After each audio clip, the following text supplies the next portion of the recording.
बिस्मिल्लाहिर्रहमानिर्रहीम। स्टूडेंट, आज का जो हमारा टॉपिक है वो मैं आपके साथ शेयर करूंगी, जो कि हमारे पास है graphic representation of data. Student, graphic representation of data basically हमारे पास है क्या? जैसे हम इसको बोर्ड पे भी डिस्कस कर चुके हैं, तो मैंने आपको जो चैप्टर पढ़ा रही हूँ रिप्रेजेंटेशन ऑफ डेटा, जिसमें हमने अपने लार्ज सेट्स ऑफ डेटा को, जो कि रॉ फैक्ट्स एंड फिगर आपके पास होते हैं, उसको एक इजी एंड अंडरस्टूडेबल फॉर्म में लाने के लिए प्रेजेंट करना होता है। तो इसके डिफरेंट हमने जो मेथड पढ़े हैं, जिसमें क्लासिकल, टेबुलेशन, फ्रीक्वेंसी डिस्ट्रीब्यूशन, उसमें हमारे पास क्या था, न्यूमेरिकल फिगर्स थे। तो some peoples have no taste in the numerical figures. उनको न्यूमेरिकल फिगर्स से नहीं होता, बल्कि वो कुछ चाहते हैं कि कुछ ऐसे ड्रॉ किया हुआ मिले जिससे उनको पता चले कि आपकी जो वैल्यू है वो अप्स एंड डाउन जा रही है। जिसने बिजनेस साइकिल्स हम देख लेते हैं कि बिजनेस साइकिल्स को अगर हम ड्रॉ करते हैं तो हमारे पास जो डायग्राम बनती है वो क्या कहते हैं, अप्स एंड डाउन जा रहे होते हैं। तो graphically representation of data is the form of the representation of data आप कह सकते हो। और जो डायग्राम्स हैं वो भी सेम आप जो है वो ड्रॉ करके रिप्रेजेंट करते हो अपने डेटा को। आज हम पढ़ें ग्राफिकल रिप्रेजेंटेशन ऑफ डेटा, जो कि हमारे पास है कि there are the reason for drawing graph, the most compelling being one simple graph से more than 20 pages of prose. अब आपके पास क्या है, अगर आपके पास 20 पेजेस का एक दस्ता है और आप जो है उसको पढ़ोगे और ग्राफ को एक नज़र देखोगे, तो वो उस फुल को एक्सप्लेन कर देगा। ठीक है, तो ये हमारे पास होता है कि आपके जो डेटा होता है उसको शॉर्ट फॉर्म में बड़ी ही अच्छे तरीके से और इजीली और लास्ट अफेक्टिंग, जो हम कहते हैं ना long lasting affect on mind जो होता है वो डाल देते हैं आपके माइंड पे। ठीक है, और आपको इजीली समझ में आ जाता है। Many graph just represent in summary of data that has been collected to support a particular theory. अच्छा, इसमें एक चीज़ होती है, जो न्यूमेरिकल थ्योरी होती है ना, उसमें आप ईच एंड एवरी पॉइंट ले रहे होते हो, बट ग्राफ में आपके पास क्या होता है कि आप ओवरऑल समरी बयान करते हो कि हमारे पास पहले अगर अप था तो अप डाउन जा रहा है, अगर डाउन था तो अप जा रहा है। तो ये हमारे पास ओवरऑल समरी जो है वो बयान कर रहा होता है। It is usually suggested that the graphic representation of data should be looked at before proceeding for the formal statistical analysis. Common uses of graphs के हैं, जो main common uses of graphs हमने पढ़ने हैं वो हमारे पास हैं कि graphs are useful for checking assumption made about the data, the probability distribution assumed. अब हमारे पास क्या है स्टूडेंट, वो कहते हैं जो ग्राफ है ना वो मोस्टली यूज होते हैं अजम्पशंस ऑफ द डेटा के लिए। ठीक है, अजम्पशंस आप कैसे बनाते हो, जिस तरह फॉर एग्जांपल अगर हम कहते हैं कि हमारे पास इस ईयर जो था डेटा अगर डाउनवर्ड जा रहा था, तो नेक्स्ट अब इसे 2-3 प्रीवियस ईयर्स हम अगर इसी तरह अपने डेटा को कलेक्ट करके उसकी समरी बयान करते हैं, तो नेक्स्ट हम एज्यूम कर सकते हैं कि हमारी सिचुएशन कैसे होगी, बेटर होगी या उसी तरह ही होगी जैसे चल रही थी।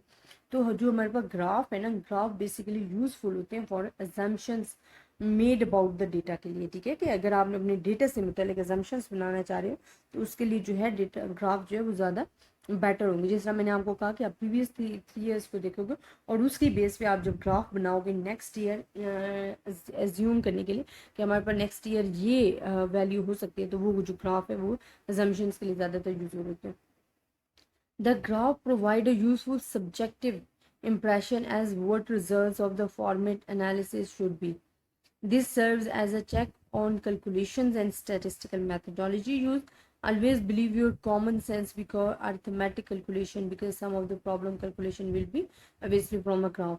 अच्छा, इसमें हमारे पास क्या होता है कि प्रॉब्लम्स तो आ सकते हैं ग्राफ में, बट हमारे पास क्या होता है कि जो ग्राफ होते हैं ना वो प्रोवाइड करते हैं आपको यूजफुल सब्जेक्टिव इंप्रेशन। ठीक है, कि आपके पास जो सब्जेक्टिव इंप्रेशन आ रहा होता है, सब्जेक्टिव इंप्रेशन क्या, because they are not giving each and every value information, they are giving only and they are useful for the subjective impression, कि आपका जो subjective term है ना उसी को शो कर रहे होते हैं और बस इसमें कुछ खास नहीं होता।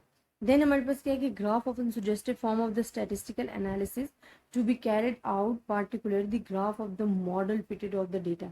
अब हमारे पास क्या है, वो कह रहे हैं जो ग्राफ है ना वो सुजेस्ट होते हैं form of the statistical analysis to be carried out, particular the graph of the model fitted of the data. ठीक है, ये सुजेस्ट करते हैं स्टैटिस्टिकल एनालिसिस को लेते हुए, ठीक है, ना कि आपने मॉडल फिट करना। फिर ग्राफ जो है वो गेव अ विजुअल रिप्रेजेंटेशन देते हैं, that is the most important point of the common uses of graph. इसमें हमारे पास क्या है कि वो आपको बता रहे हैं जो विजुअल रिप्रेजेंटेशन है ना आपके डेटा की, वो आपको ओवरऑल प्रोवाइड हो जाती है, ठीक है। और विजुअल रिप्रेजेंटेशन जो है वो long lasting effect on the mind करती है, कि अगर आप एक चीज़ देख रहे हो और एक चीज़ खुद याद कर रहे हो, तो जो आप चीज़ देख रहे हो वो आपके माइंड पे ज़्यादा अफेक्ट करेगी और वो लॉन्ग लास्टिंग होगी। तो हम कहते हैं कि ग्राफ्स जो हैं वो visual representation of the data provide कर रहे होते हैं and result of the statistical analysis to the reader which usually easily understandable and more attractive. वो मोर अट्रैक्टिव भी होगी और ज़्यादा ईजिली भी होगी as compare to figure.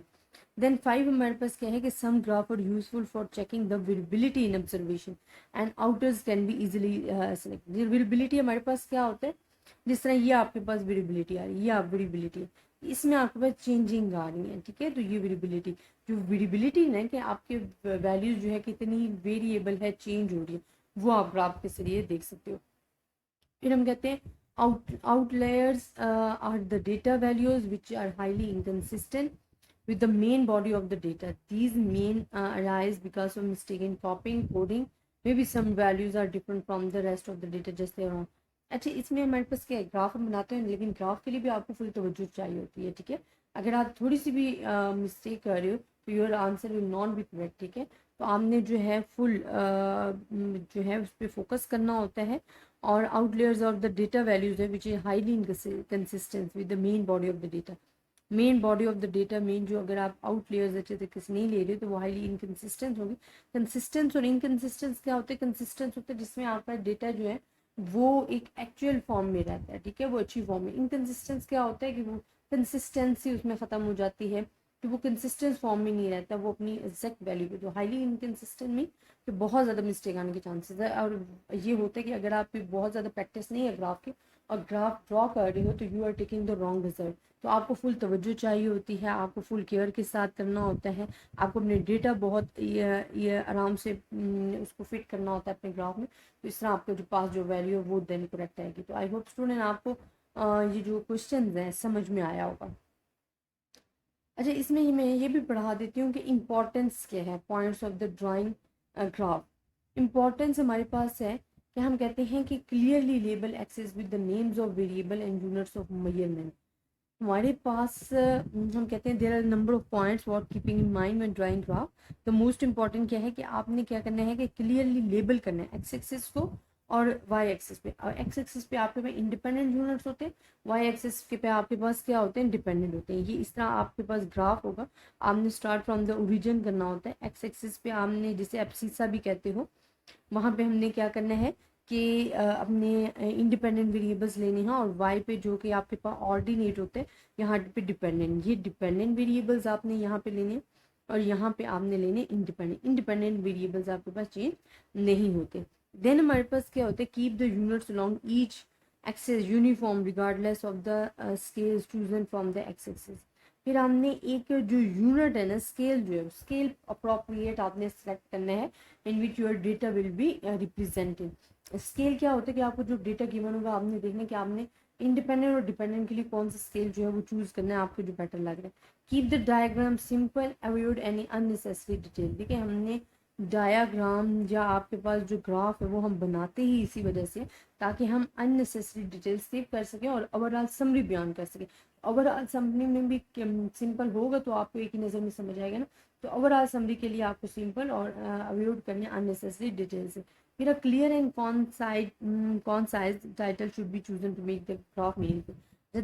This is the most important point, हालांकि ये फर्स्ट में आना चाहिए था कि when we are drawing a graph, तो title must be clear and abbreviation is not use in the title. Title must be clear, title should put in the capital letters, ठीक है। तो आपके पास clear, no use the full stop in the title. Then if the data on the graph different graphs are to be measured, always use identical scales, ठीक है। Different graphs अगर हम major कर रहे हैं तो आपने आइडेंटिकल स्केल यूज़ करना है, ताकि कंपैरिजन भी एक टर्म आ जाती है फिर ग्राफ में। In the scatter plots don't join the dots, this make it likely that you will see a pattern. अच्छा, हमारे पास क्या होता है, ज़रूरी नहीं है कि we have the only one information about the data. हमारे पास दो वेरिएबल्स की भी इंफॉर्मेशन हो सकती है। तो जब आप ड्रॉ करोगे ग्राफ में, डायग्राम में, तो ये हमने लाजिम तवज्जो रखनी है कि don't join the dots each other, ठीक है। कि एक के आपने स्कैटर जो डॉट्स हैं ये नो कि एक और दूसरे के मिक्स कर को, तो आपने प्रॉपरली देखना है कि जिस जब आप ग्राफ बनाते हो ना, आप पॉइंट्स को ज्वाइन करते हो, बट क्लियरली देख करके कौन सा डेटा कहाँ पे लाई कर रहा है। ठीक है, तो ये आपके पास जो है ग्राफ के लिए मेन पॉइंट्स थे जो कि आपने याद रखने हैं, और आई होप आपको समझ में भी आए होंगे। अगर आपको कोई भी किसी भी किस्म की कन्फ्यूजन है आप मुझसे डिस्कस कर सकते हो। ज़्यादा से ज़्यादा स्टूडेंट्स के साथ शेयर कीजिएगा। अपनी दुआओं में याद रखिएगा। अल्लाह हाफिज़।